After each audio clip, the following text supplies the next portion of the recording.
Okay, Assalamualaikum and good afternoon, everyone. My name is Nurul Atika Izzati binti Zainuri. I am the representative of the group members for group assignment 1. So these are the respective names for my members, which is Izdiha, Amira Nafisa, Nabila, and Miss Shalini. Atika, So yeah. sorry, I think there's some is there any problem with your internet connection? Uh, bec- Um. or you purposely freeze the camera, or are Oh. you are you sharing? Yeah, I'm share, but I will try again. It is not yet in the. Okay, you will share. Okay, all Alright. right, Oh, okay. sorry. Okay, all right. So please do introduce your team. Okay. Can you see my slide, Prof? Okay, so basically this is the list of my respective members, which is list of Izdiha, Amira Nafisa, Nabila, and also Shalini. So basically, the question of our group is the lead content of ancient Roman bronze coins can be used to approximate their age.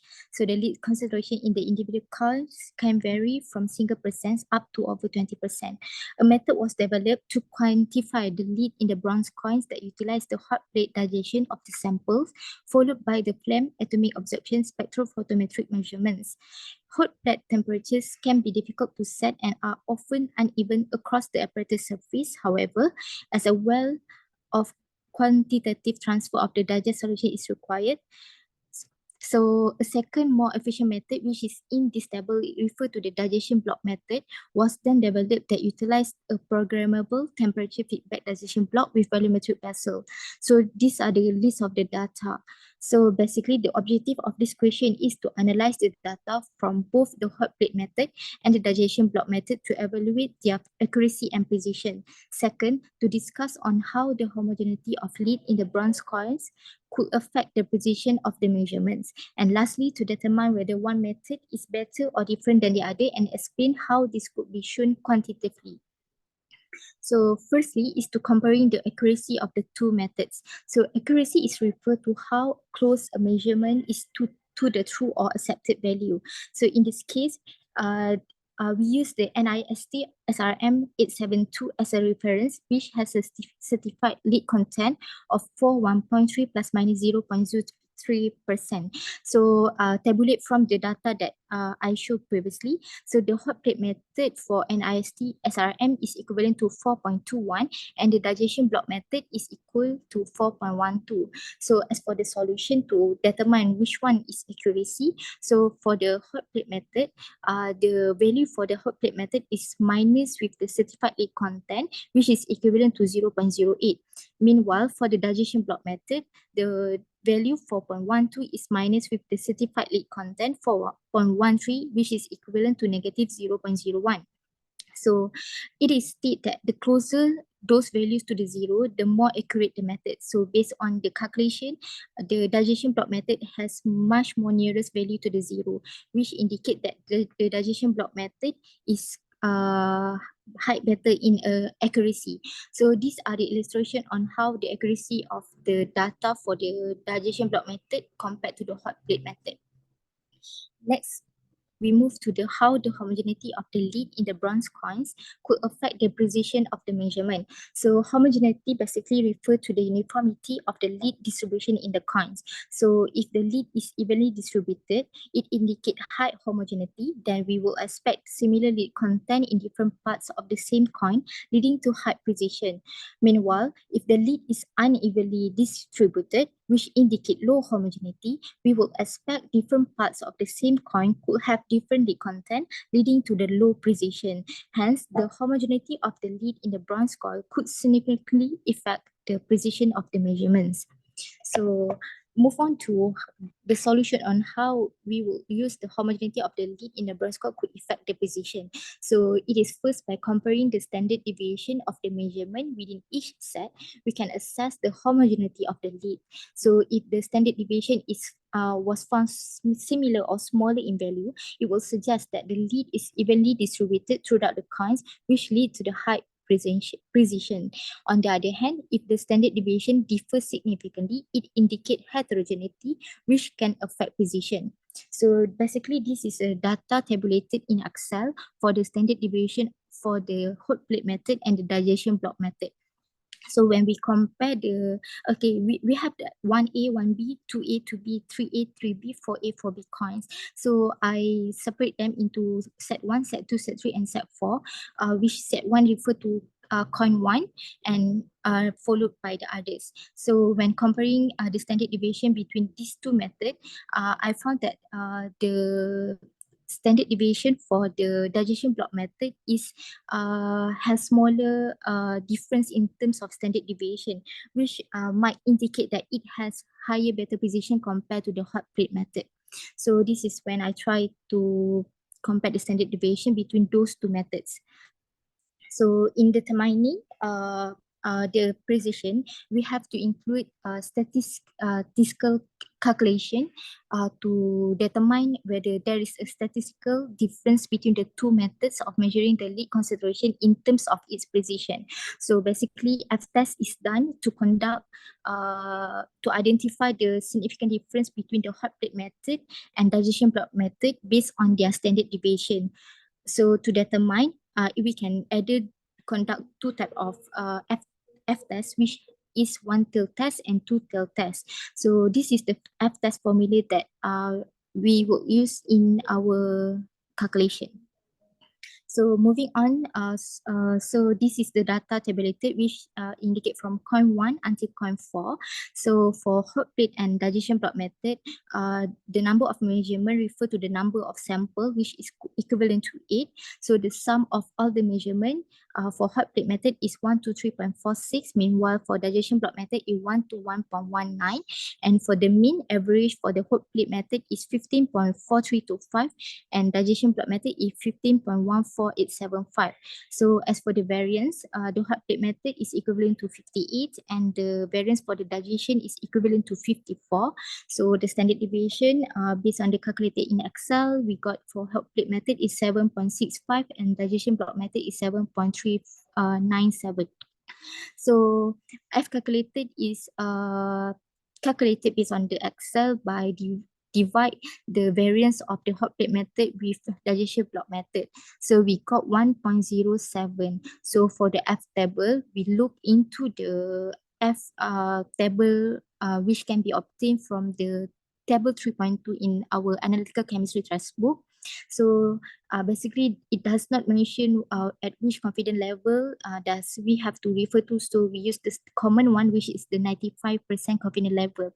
So for our F critical value, we found that the F critical is equivalent to 3.79. So as in compare between the F test value with the F critical value, it was found that the F test value is much more lesser than the critical F value. So we does not have enough evidence to reject the null hypothesis. Hence, which it is indicate that there is no significant difference in terms of precision between the hot plate method and the digestion block method.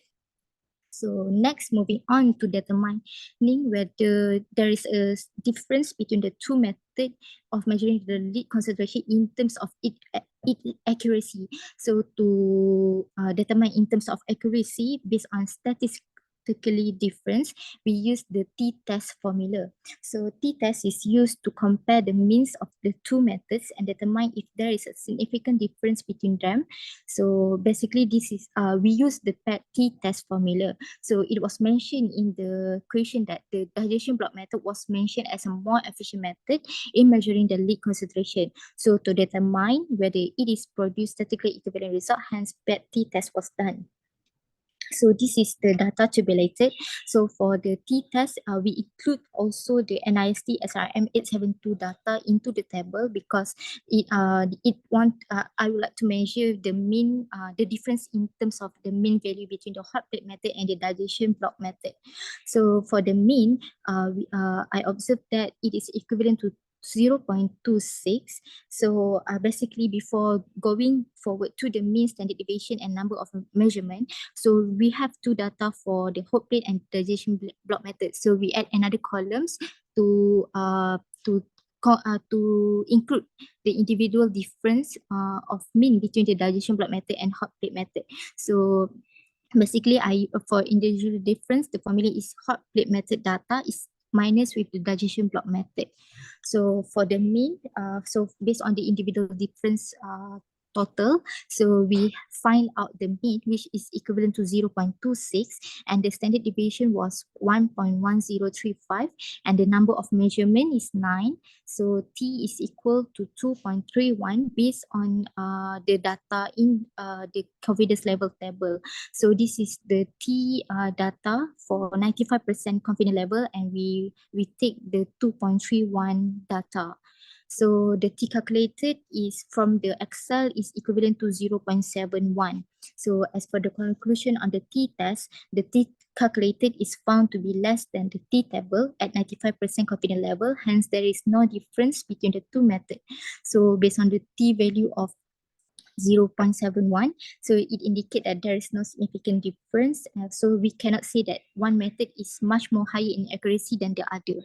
So the t-test suggests that the difference between the digestion and hot plate does not statistically significant. So this means that the difference in lead content measurement between the digestion block method and the hot plate is likely due to the chance rather than a true difference. So therefore, both methods can be considered equally accurate for analyzing the lead content of the ancient Roman bronze coins.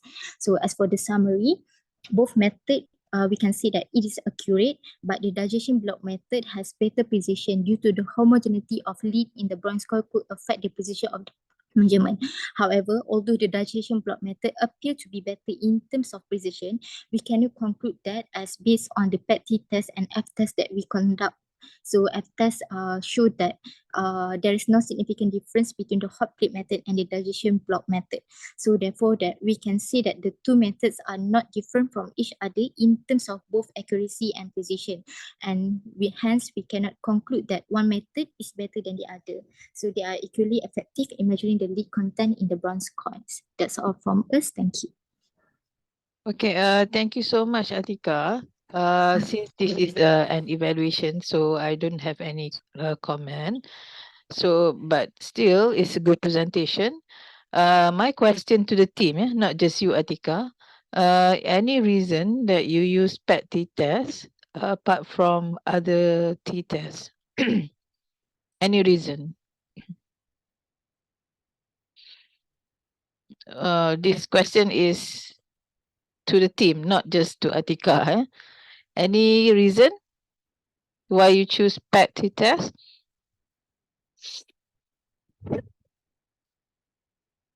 May I answer? Yes, Shalini, please.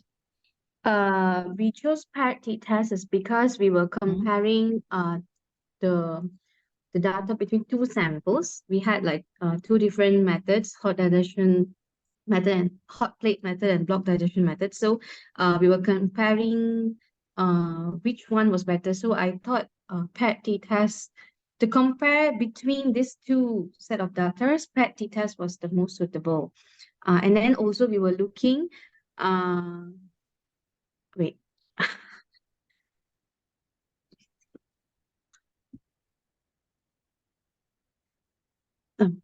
Yeah, I mean, sorry. It's okay.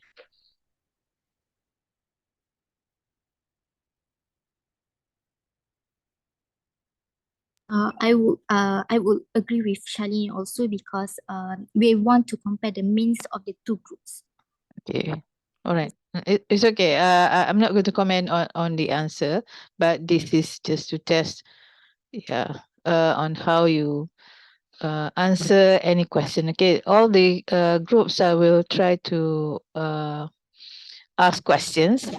So any question from the floor, from the members, not the floor, from the virtual floor? Okay. So if there is no questions, okay. All right. I would like to move to the second group. Okay. Can the representative of the second group introduce, right? Turn on your camera. Okay, now. Assalamualaikum, Prof. And good Salam. evening. Assalamualaikum, good evening to everyone. So, okay, my friend.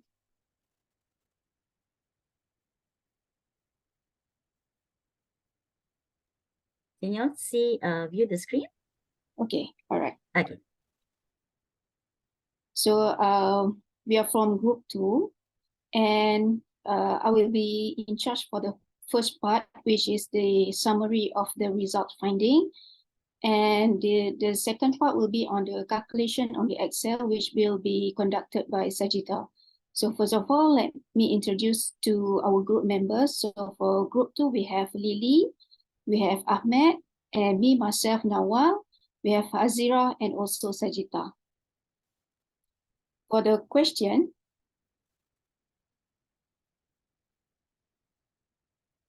okay, so our group received a question where we have developed a new method on cholesterol level in blood.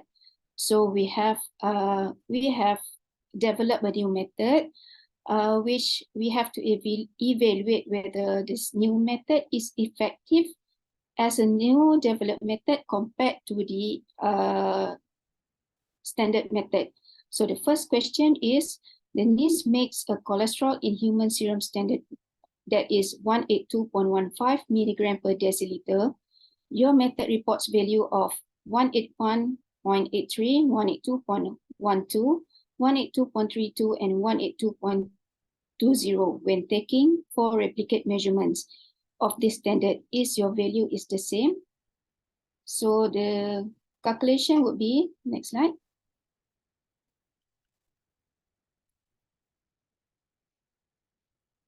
So the calculation would be, the first step is we have to take the measurement of the average value of the measurement of the 4 replicates of the measurement. So average value that we get is 182.12. And then the second part is we have to take the SD or standard deviation of our value, which is 0.2085. So the NIST value that we have is 182.15, which is in the range of, which is still in the range of the NIST value that we get. So therefore the value is very close compared to the NIST of the known value. So by looking at the first result, we can see that the new developed method is as the same as the NIST known value that has been developed before. So to convince that this method is the same as the developed method, we use student t-test, where we have to incorporate the average value and also the SD value. So the calculation would be average value minus the NIST known value and taking square root for 4 replicates and divided by standard deviation. And the final result we get is T calculated that we have, where that we get is 3.1182. So when comparing to the T value from the tabulated T, next slide. So the T tabulated that we find is 3.182, which is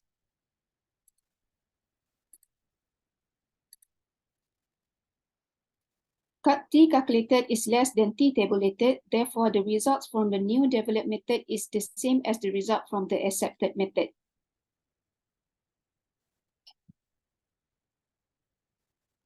So for question B and C, so the question B and C is interrelated. So to be comprehensive, you tested the same sample numerous times using your method and the accepted method for measuring cholesterol. So you do not want to give a critics an opportunity. There are many FDA. You compare your result to get to the accepted method when measuring many different samples. Using the data obtained below, compare your method of analysis to the accepted method for measuring cholesterol. Do your results agree with the accepted method? So we have our result from our method, and we have the result from the accepted method. So we are using, again, t-test method to calculate the difference between our method and the accepted method. So we are using, we incorporate this value to the this formula, and we get T calculated 0.6574, and comparing to the T tabulated, we have found that T tabulated is 2.776, which T calculated is less than T tabulated, and therefore there is no significant difference between the two methods at 95% confidence level. Thus, the new developed method is the same as the result from the accepted method. So Sajita will conduct it on the Excel part. So I hand over to Sajita. Thanks, Nawal. Good evening, Prof, Dr. Zuli and friends. Just give me a minute, I'll share my screen.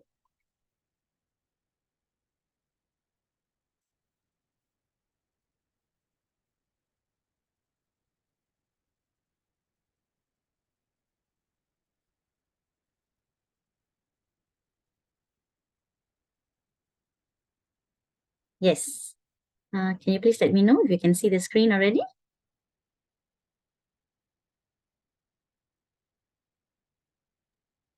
Yes, we can. Okay, thank you. All right, so moving forward with what Nawal had presented. So I'm just here to show you how we got the Excel, the formulas and the answers to the questions. So for the average, it was simple. We used the average formula on Excel, and then we did the average value of these figures given for the 4 samples, and we had 182.12. For the standard deviation, we also use a standard deviation formula for all these 4 samples, and that's how we got the answer. And coming to the next set of question. So this part here, because we just wanted to show how the formula is calculated, but this is the calculated version on Excel. So we did the subtraction from the mean of the new method, the mean of the known value, and also the square root of the number of samples over the standard deviation. And this is the formula used, and this is the calculated versus the Excel formula. All right. And then moving on to the last question, we did the paired t-test, and these are all the values that we got. Average of the difference. We use the mean of all the individual differences. And this is the individual difference between the 2 methods for each sample. Okay, so all these are all the calculations, as you can see. And here too. All right, and then for the final answer, we did the square root of, maybe it's not showing, okay, the individual differences between the 2 methods, that was to the power of 2, square root over the number of samples. So here the n we used 5 minus 1, so it is 4, and that's how we got the t calculated. And we compared against the table and found the value at 2.776. Okay, so coming back to the final, we use the t-test because we wanted to identify the differences posed by 2 methods. So that's why we use the t-test.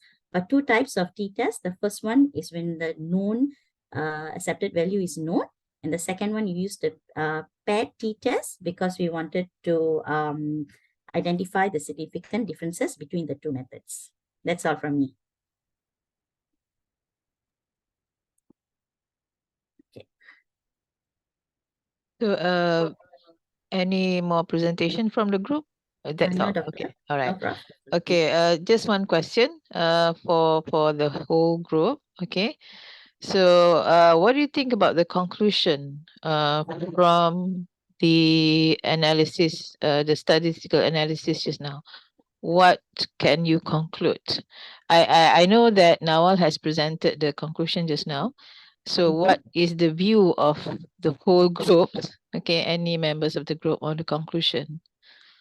Okay. Remember the Anyone? conclusion just now? Yes. Okay, yes, we did present on the conclusion saying that the T calculated was lesser than the T table. So overall, what we can see is the newly developed method conquers very close to the accepted method because Okay. we got the average that was really close. We did the SD, it was really small. So when we compared it against what we calculated versus the NIST, we found there was a very, very small difference. I think it was only 0.03. So that's where we concur with the methods being same. And then when we came to the last one, where we wanted to compare two methods, right? Our method versus the accepted method. When we did the differences were also very small value. And the mean of it was also, I think, lesser than 1. It was only about 0.25. And further with the formula, we found that the T calculated was also lesser than the T table, which concurs that, you know, the method that we have developed is very close to the accepted method. All right. Thank you, Sajita. All right. Thank you, room 2. So we move on to room 3. Yes, Doctor, I will be presenting. Okay, Hidayah. All right.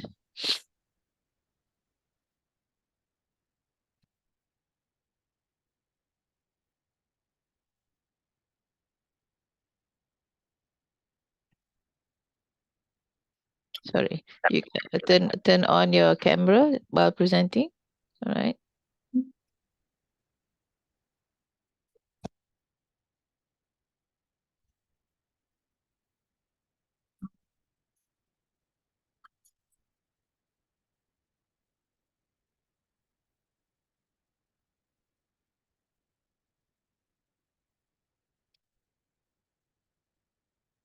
Okay.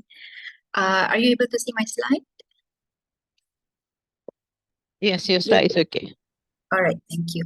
Okay, a very good evening to Prof as well as dear classmates. Okay, we are from group 3 and comprised of myself, Hidayah, Valerie, Farah, as well as Sal. Okay, so I'll be presenting the first part and then Farah will present the solution from our. Okay, so this was the question given to our group. Okay, let me explain to you a little bit on the question. Okay, this is a comparison of peak expiratory flow rate, PEFR, before and after a walk on a cold winter's day for a random sample of 9 asthmatics. So as shown in the table, data in one column indicate the PEFR before the walk, right? If you can see over here, we have 9 different subjects, okay? And this is the data before walk for the expiratory flow rate in terms of liter per minute. Okay, so there are data before the walk as well as after the walk for the 9 different subjects. Okay, so our question, the question that is given to us is that is the PEFR is significantly different before and after the walk at 95% confidence level. Okay, so before we get to the solution, I would like to explain to you to understand better what is peak expiratory flow rate. Okay, PFR is actually a quick test to measure air flowing out of the lungs. It actually can show the amount of air forcefully released from the lungs in a single fast exhale and is a reliable indicator of both ventilation adequacy and airflow blockage. So peak flow measurement is mostly done by people who have asthma. Okay, and it's a simple and yet easy diagnostic tool used to assess asthma severity. Okay, so I will pass the presentation to Farah, okay, to present our group solution.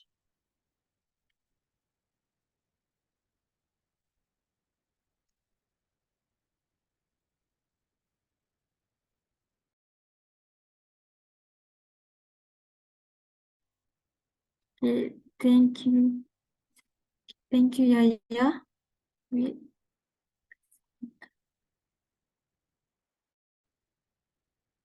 Okay, next we go to the solution. Okay, so this for the solution, the answer we choose is the paired t-test because firstly it's compare the result of a series of different sample. As we can see from the question, it's a series of different subject of 9 asthmatic people. And next, secondly is because we use for paired t-test, it used in the validation of a new method or intercomparison between two methods. And as this question, we can see it's intercomparison for PEFR between before work and after a work. And next, the formula as shown in the slide. And we go to the solution. For the solution, we use an Excel. Firstly, we can, as shown, we can calculate the standard deviation.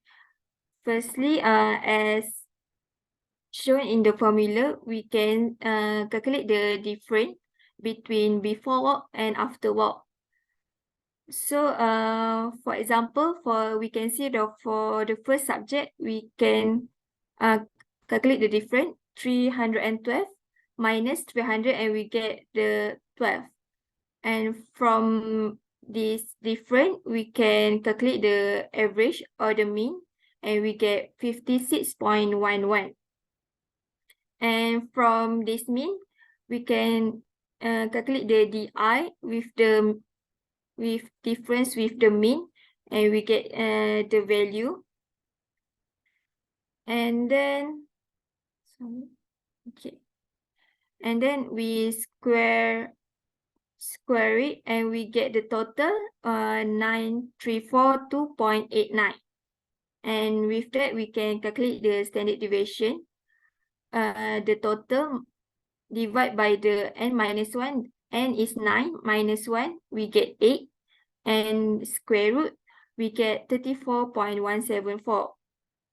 And we calculate the t, we get 4.9258. And we can see from the table, as it's have 9 subjects, the degree of freedom is 8.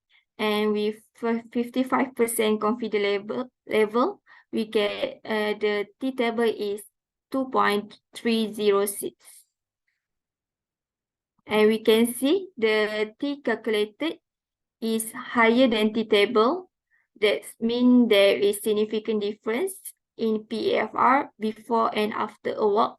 Hence, the asthmatic person will have difficulty in breathing during winter. So, for the conclusion, the tabulated t value at 55% confidence level for degree of freedom is 8, is 2.306, while calculated t value is 4.9258. Therefore, t calculated is higher than t table. So, there is significant difference between the PEFR before and after a walk. And from here, we can see that asthma patient most likely to have breathing problems after a walk on cool winter's day. And during an asthma flare-up, the large airways in the lungs slowly begin to narrow, in which slow the speed of air moving through the lungs, hence showing a low peak flow rate. And this is our reference. That's all from us. This is the video discussion link, and that's all from us. Thank you. Okay, thank you, Farah and Hidayah. Okay. My question, kenapa gelap? All right. Still, like most of you are using PET test. So my question again to the group, the same, why PET test instead of, there are 3 t-tests. One is comparing with standard value. Okay. The second one is with pool standard deviation, remember? And the third one is PET test. So why do you choose PET test? The question is to the group. Anyone?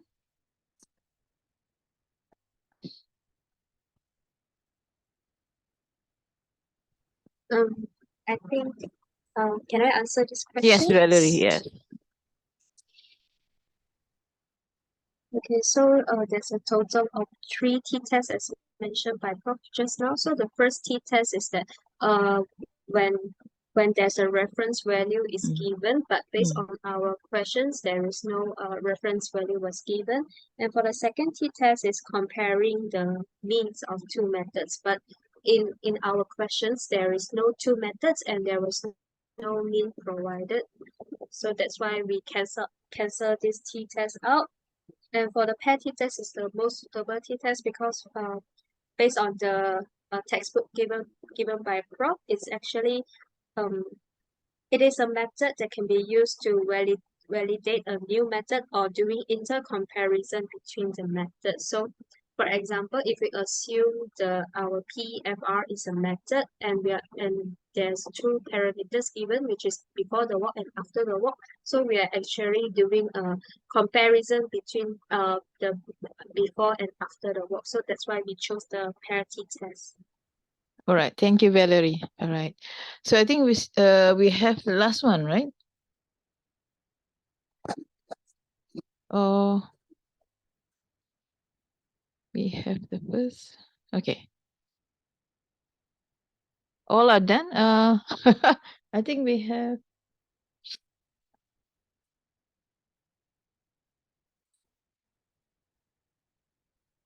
Just now is room 3 or room 4? I miss it. Hello? Just now was room 3. Room 3. Yeah, we still have room 4, right?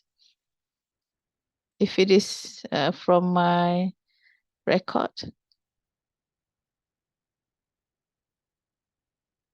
Room 4?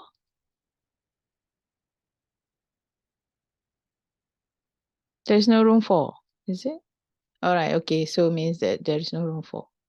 I think. All right. Just a moment, I need to check.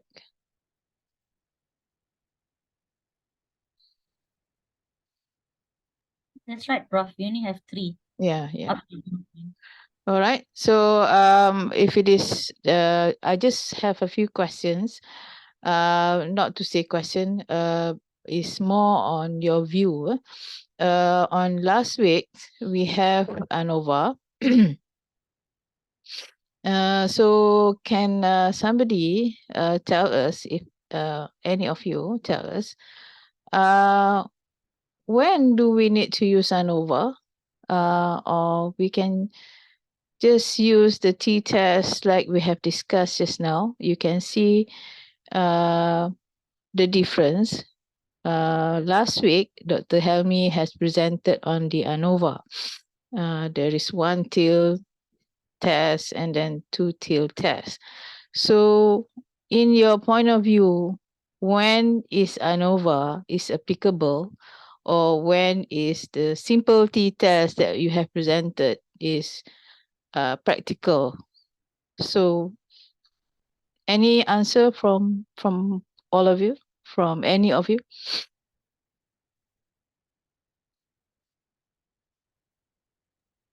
Prof, Sajita, yes. what I Yeah. think is ANOVA is used when we want to compare means of multiple groups. So that's the one thing that I picked from the discussion because sincerely I found ANOVA a bit tough for me. So there's a lot of reading to be done. Yeah, but in a gist, I only felt that it compares multiple groups of means. Okay, all right. Okay, thank you, Sajita. The others? What can you differentiate between the t-test, I call it a simple t-test, with ANOVA? No, it's okay. There is no right or wrong. This is your view from your understanding last week. Prof, Yes. so basically in my opinion, if we dealing with the either t-test or ANOVA, myself is actually choose ANOVA because ANOVA is more efficient when we are dealing with 3 or more groups, as it allows for any simultaneous comparison of means and also the means among the multiple groups. Okay. Yes. Okay. I would like to hear another. Thank you, Gazira. I would like to hear another one. One of you from this class on the usage of ANOVA. Prof, may I try? Yes, Shalini, please. So I suppose t-test we can use when we have independent variables at most two independent variables. Yeah. But ANOVA we can use when we have more than two categories or more than two independent variables, then we can use the pool method in the ANOVA to calculate. Okay.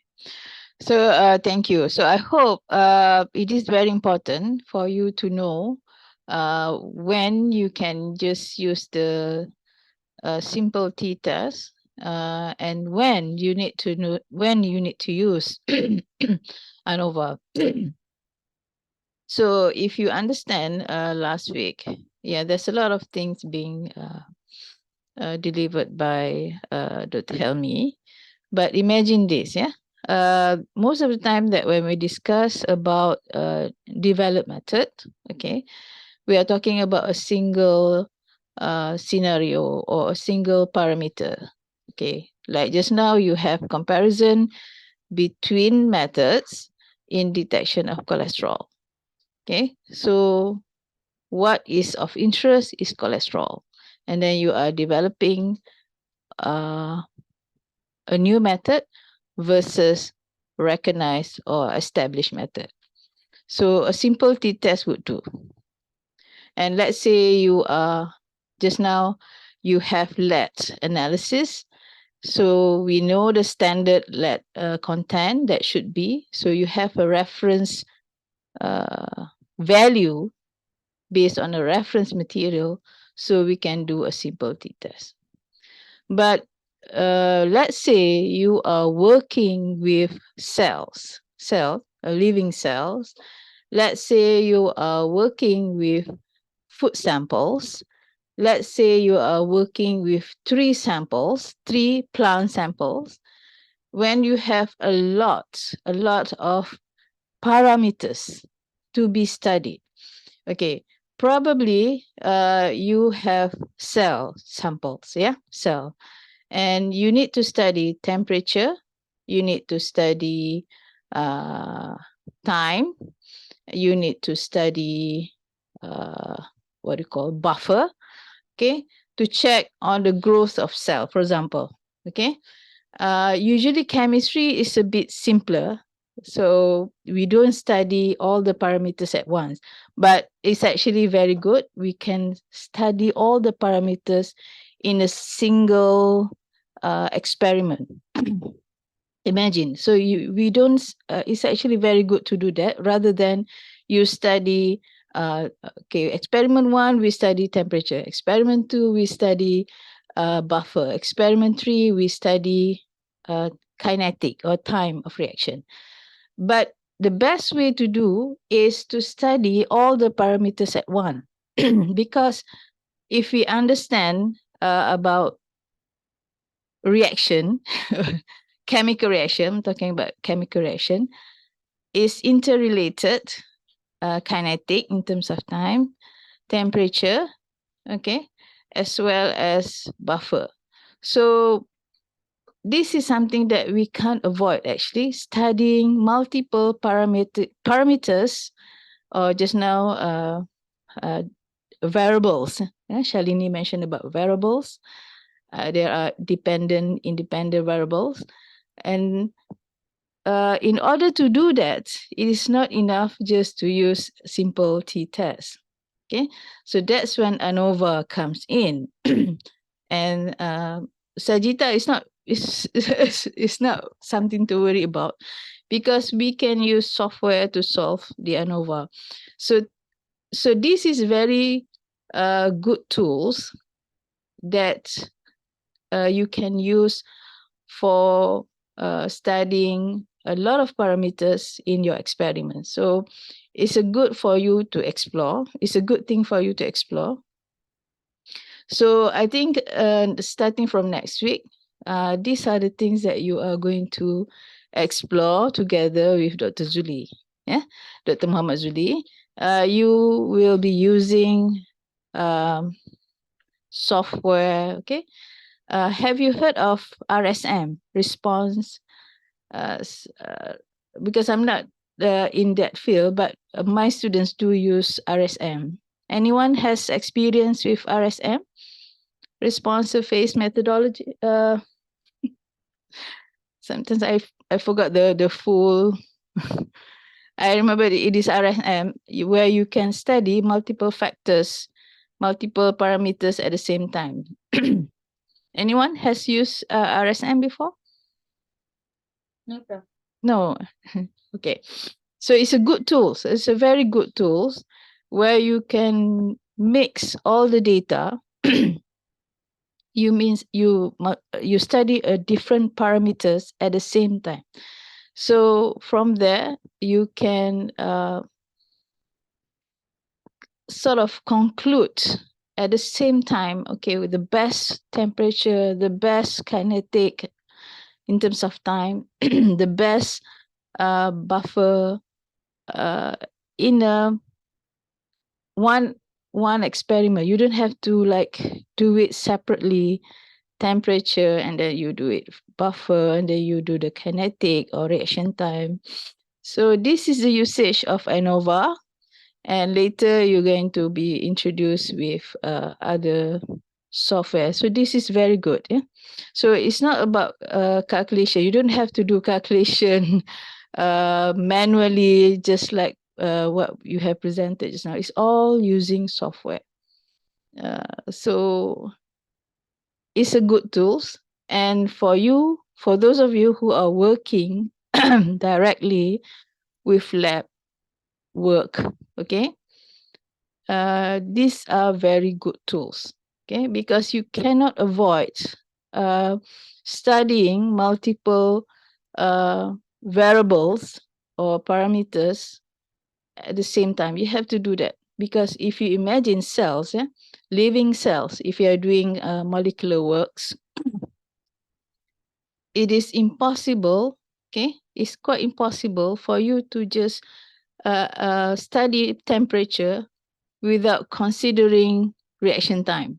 Okay, it goes together.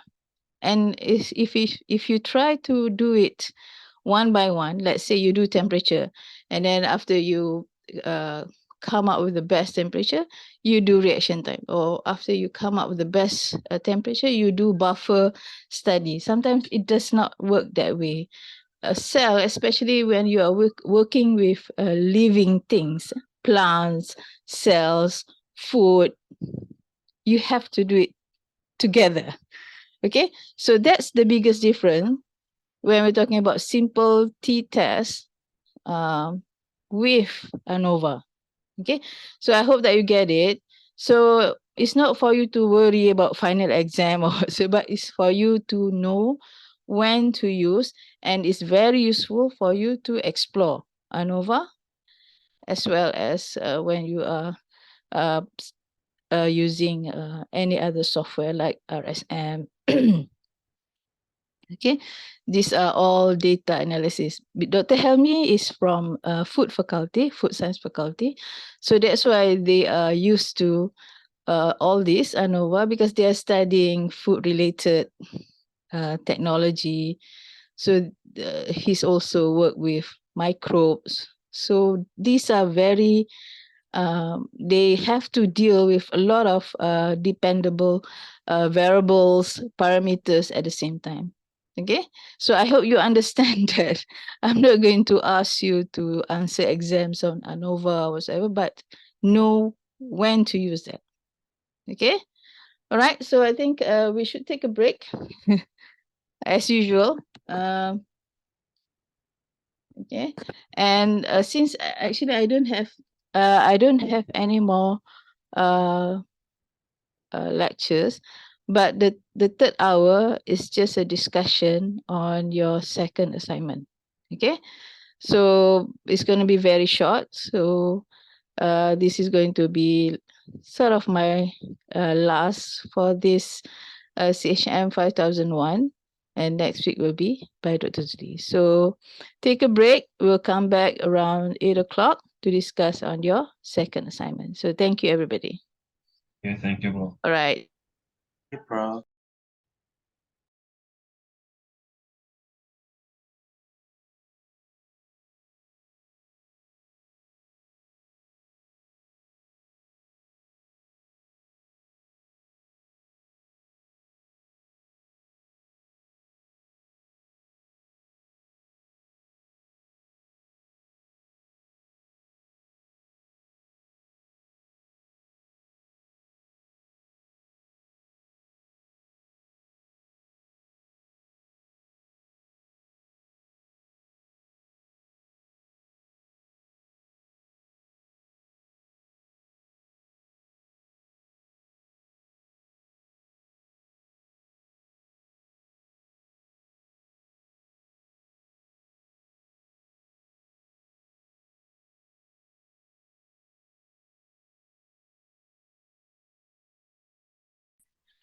Okay.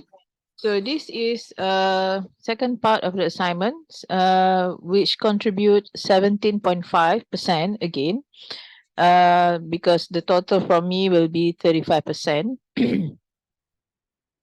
So this is an individual assignment, yeah?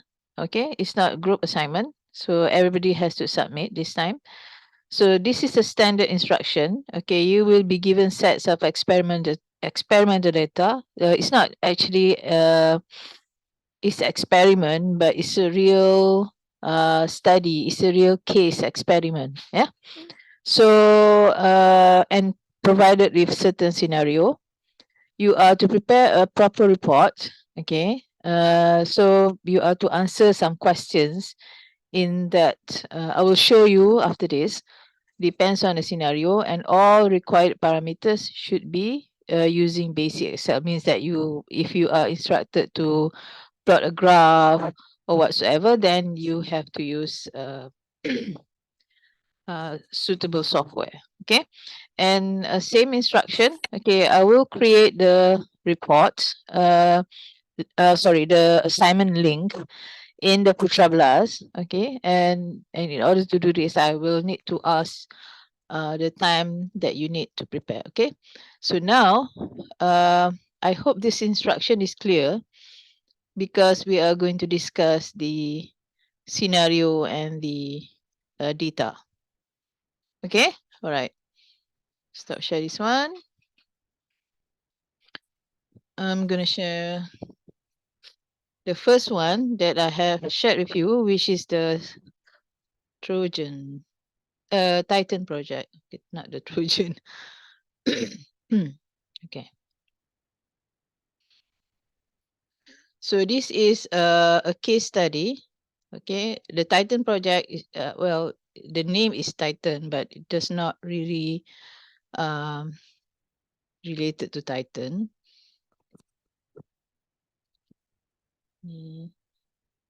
Increase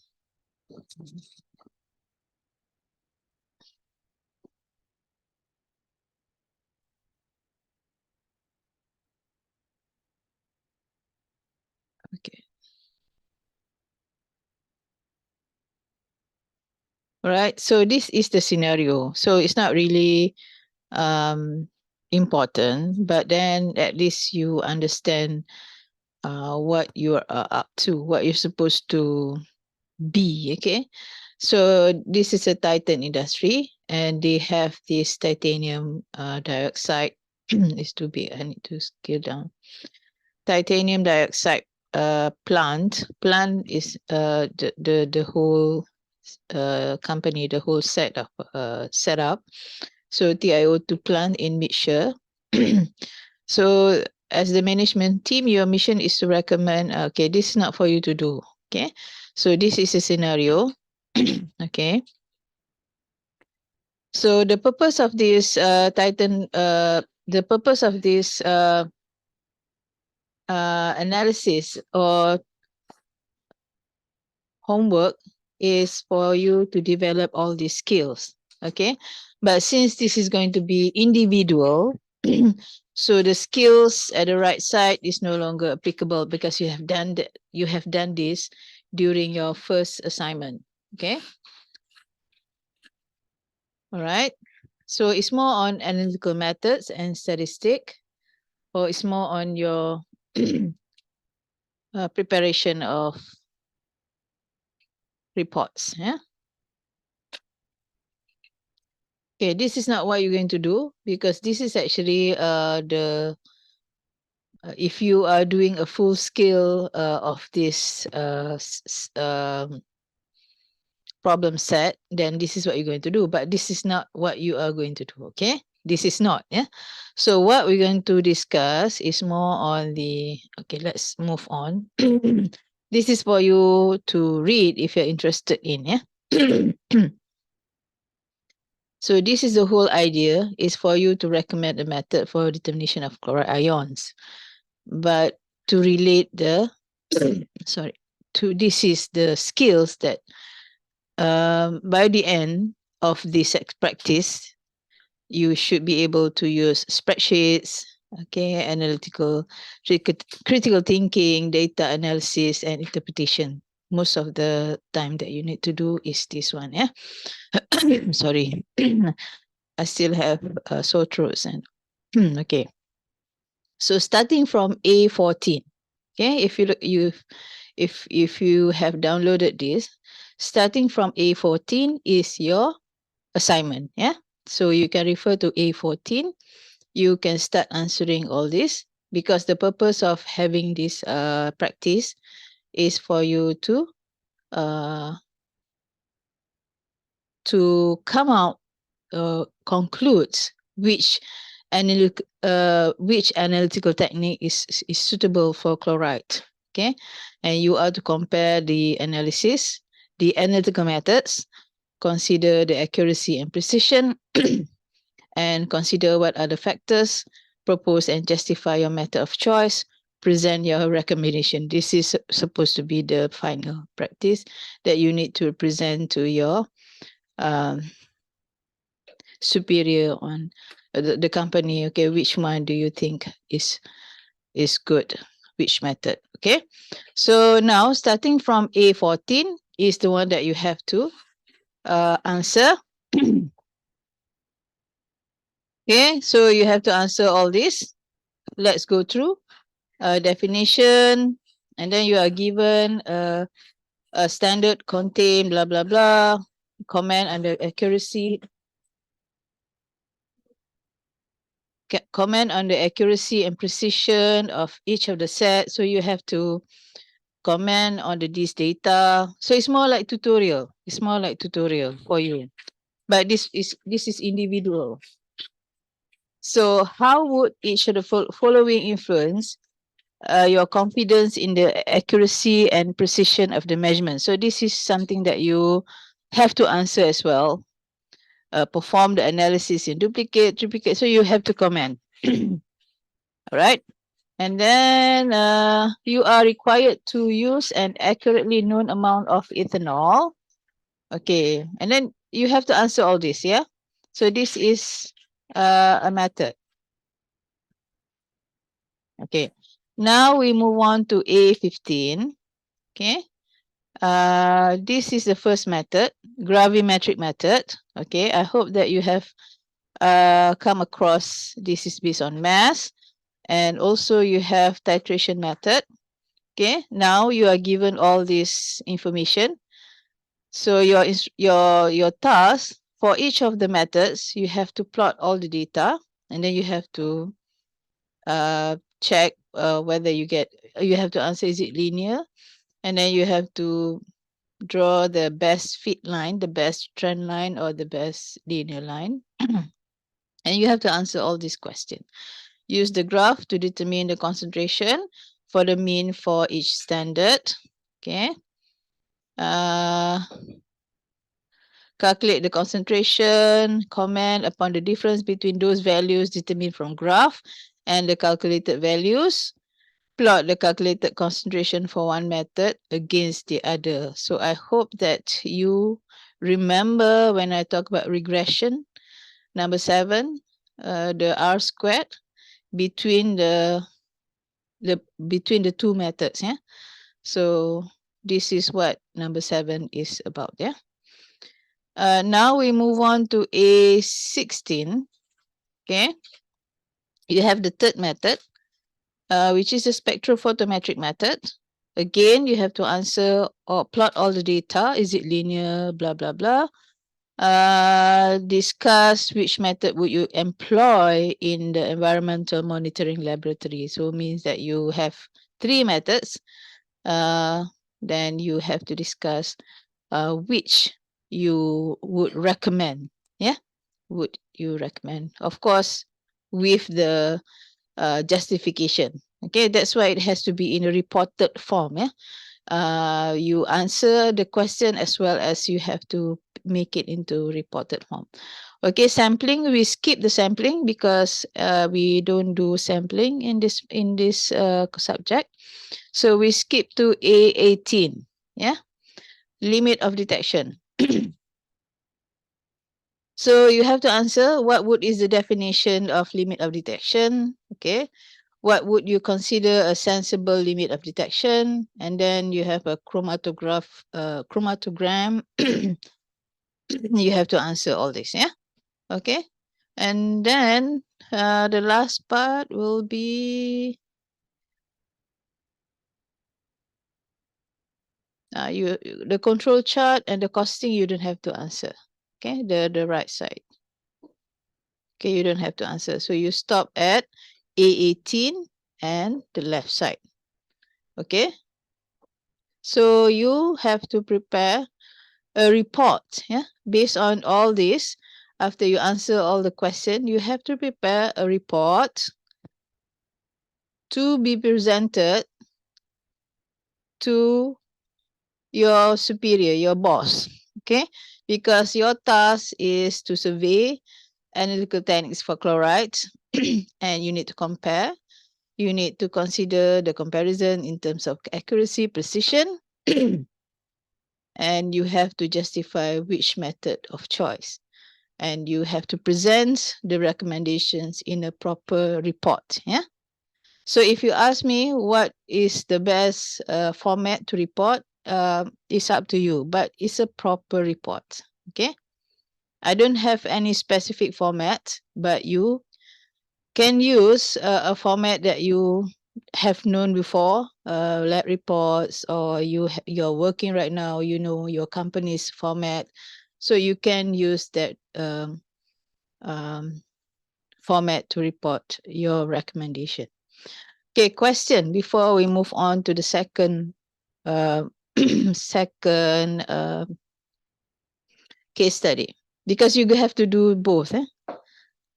Any questions? Okay, so I think it should be all right. Okay, so now we move on to the second scenario. Okay, all of you has to do this both, because it's 35%. Okay, so the scenario is, okay, just to get to know the scenario. There's nothing, you know, for you to worry about. Okay, so this is a case of, it is called Pale Horse. It's about Mrs. Maria was found dead. Okay, you are part of the investigation team. Okay, what evidence do you want to collect? You don't have to answer this, but it's more on data. Yeah, you look at data and you make decision. Okay, so the Pale Horse objective on scientific skills and transferable skills. So working with others, communication, you have covered in your first assignment. So it's more on decision making, independent learning, critical thinking, selecting analytical methods. I think we are going to focus on one method only. So this is what you need to do. Okay, samples, you don't have to decide because we are going to focus on certain analysis only. I will point out which analysis. Point number 2 also will not be discussed. You don't have to decide because it already been decided for you. But starting from point number 3, this is the important point that you have to make a report, okay, is based on the data that you are going to study. You need to identify, to confirm the cause of death, okay, based on your data analysis, yeah. So decide what further evidence is required, if there is further evidence that you need to request, if there is, okay. If there is no, in your opinion, then you don't have to ask for that further evidence. Consider who the likely suspect are. If you would like to ask, if you would like to give your opinion, is fine. Okay, because if you would like to answer this question, you have to read the whole a case study. It's going to be very time consuming. So if that what is required for you to do is this: identify a cause of death, and if you think that you need to more analysis to be done, then you can request. Okay. All right. So now we move on to the analysis that is related to you. Okay. All right. Okay, this is an important benchmark. Okay, this is an important information because you need to know from the previous, from your first glance of on the scenario, it is suspected that Mrs. Maria was poisoned. Okay, it is suspected that Mrs. Maria was poisoned, and therefore the poison contain metals, toxic metals, heavy metals. So that's why your analysis is going to focus on metals. There are other analysis as well on drugs, but this time around you only have to focus on metal analysis. Okay, that's why I said the samples has been decided and the method also has been decided.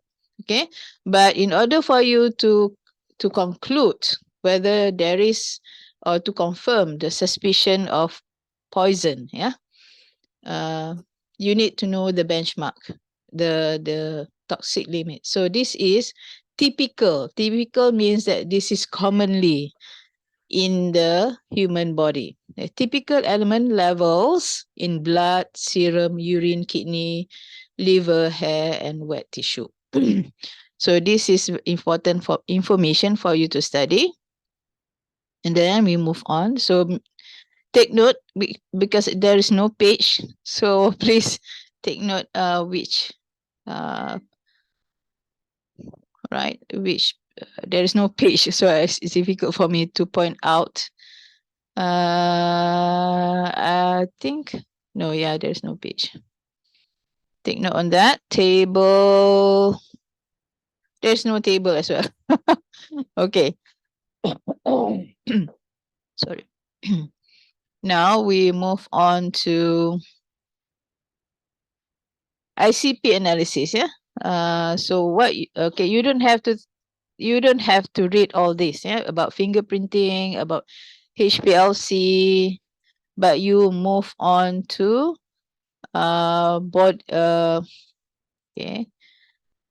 ICP.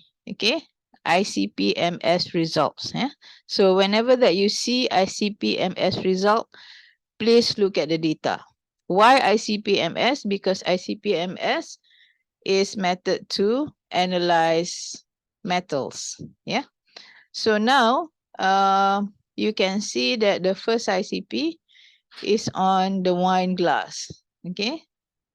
All right. And you can see this is the wine glass in living room. Okay. So I think there is no other from except for the ICP. Okay. Now we move on to the next ICP. This is another ICP analysis of wine. Okay. And we move to another ICP. Okay, they also found white powder from table in front room. Okay, so they run ICP as well. So all ICP data you have to look. Okay, because we want to focus on the metals analysis. Okay. And then you have ICP as well for the medicine bottles. Okay, means that probably there are some drugs taken by the Mrs. Maria.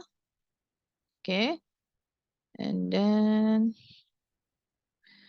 so we move on. Okay, now is the toxicology study. Means that it is samples obtained from Mrs. Maria body. Yeah. So you don't have to, you also need to, okay, now we have, instead of just ICP, you also have AAS. Yeah. So AAS and ICP is also, is AAS also is a method to analyze metal. So you can see that this is another study of metal for blood sample. And you can see another ICP. Yeah, ICP, when you see ICP, AAS, then it is your data. Yeah? Okay, so this is ICP of blood, okay, from the body.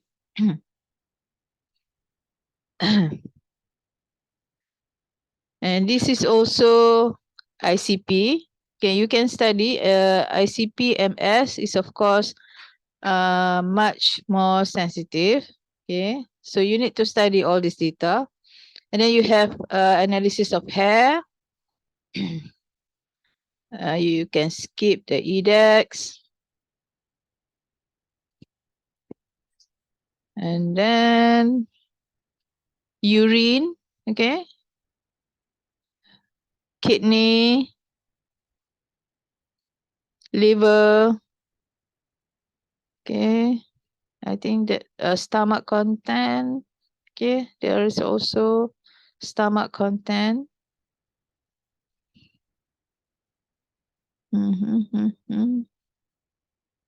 Okay. So I think this is these are the informations that is important for you to study. Okay, the rest is actually from the family members. So well, it's quite difficult for you to study everything. So you can just stop for Mrs. Maria only. You don't have to study about their family members. So your task is to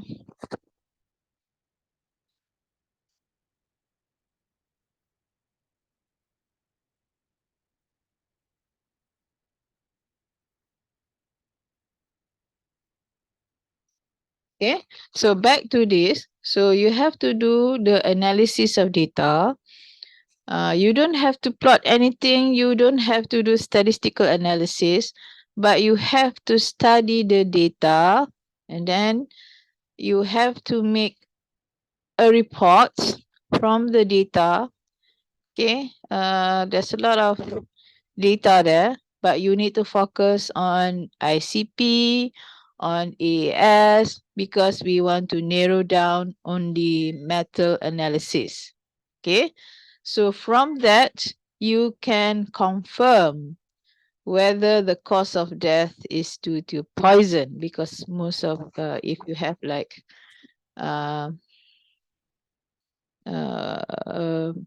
reading from, if it is poison, usually we can detect from metal content. Okay, because poison, usually we have arsenic, we have those kind of metals in the poison. So this is your main task for this second case study, and you need to make it into a proper report. Okay, means that you have to justify, you have to do a bit of introduction, you have to list the data back, focusing on metal analysis, and then you have to make comparison with the okay.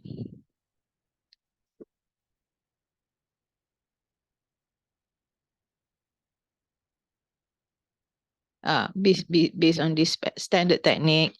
And if there is not enough information from this case study, you have to Google, okay, possible poison, what are the things that they are we need to look at in order to conclude that this is poison. Yeah, Mrs. Maria is dead due to poison. Okay, Okay, questions. I need to do something.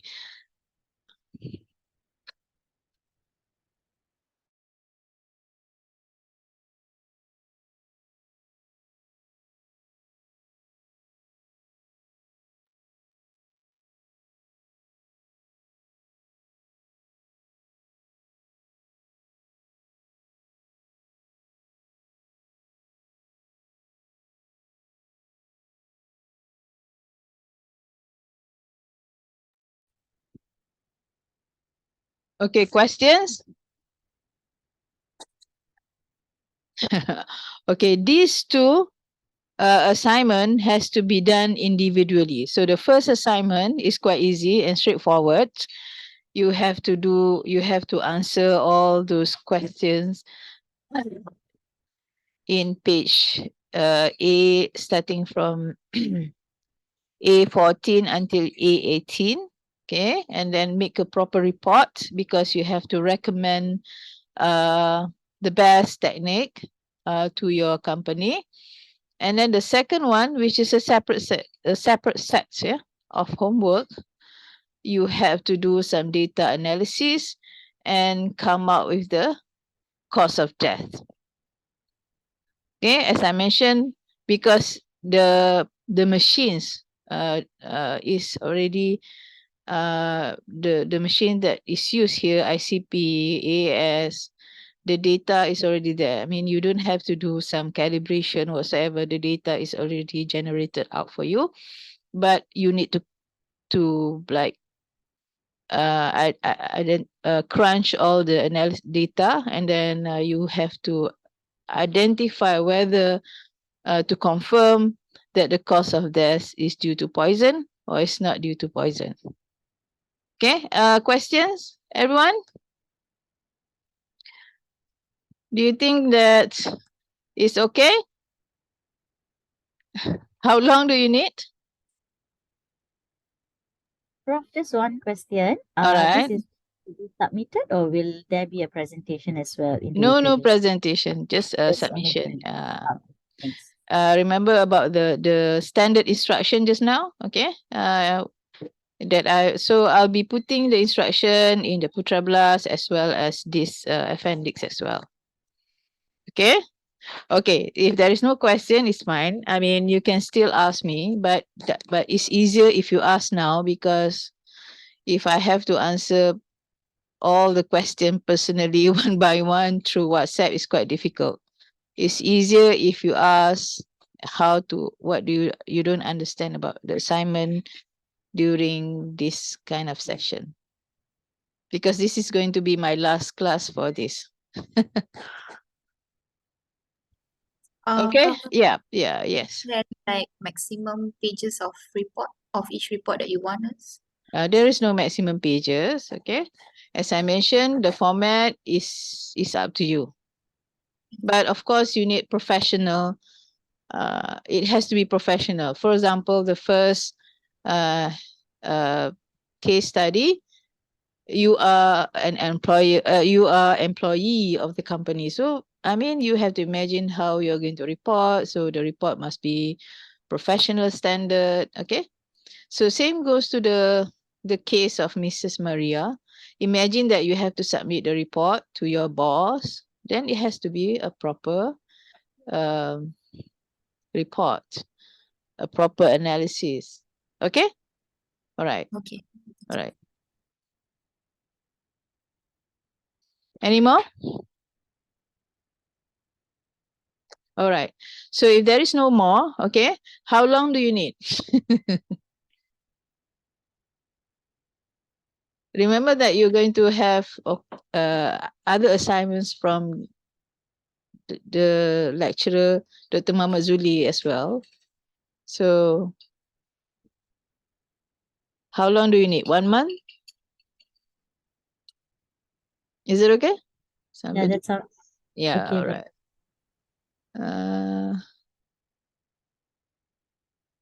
Is there any example of report for unemployed students? Okay, but I believe that I'm not talking about unemployed. Okay, you have gone through a lab report before? Okay. I'm answering the question in the chat box. Okay. And you also can use any available report, okay, that you can find in the internet, as long as it looks professional. It is a training. But I don't want to limit the format. Yeah, I don't want to limit the format. Is that answering your question? Yes, do we have marks allocated for the format? Sorry, the maximum, or is it? No, I mean like since the format is not restricted, Mm-hmm. is there any specific marks allocated just for the format or something? No, no. I Okay. don't want to. Okay, as long as um it is enough, it does have enough information, and it is not, well, if it is a report, usually is, I mean, everybody has done lab report before, right? Okay, the minimum that you have done is lab reports. So you have introductions, you have some information, and then you have graph, you have conclusion, discussion. So those kind of minimum simple things that you have to do. Yeah, okay.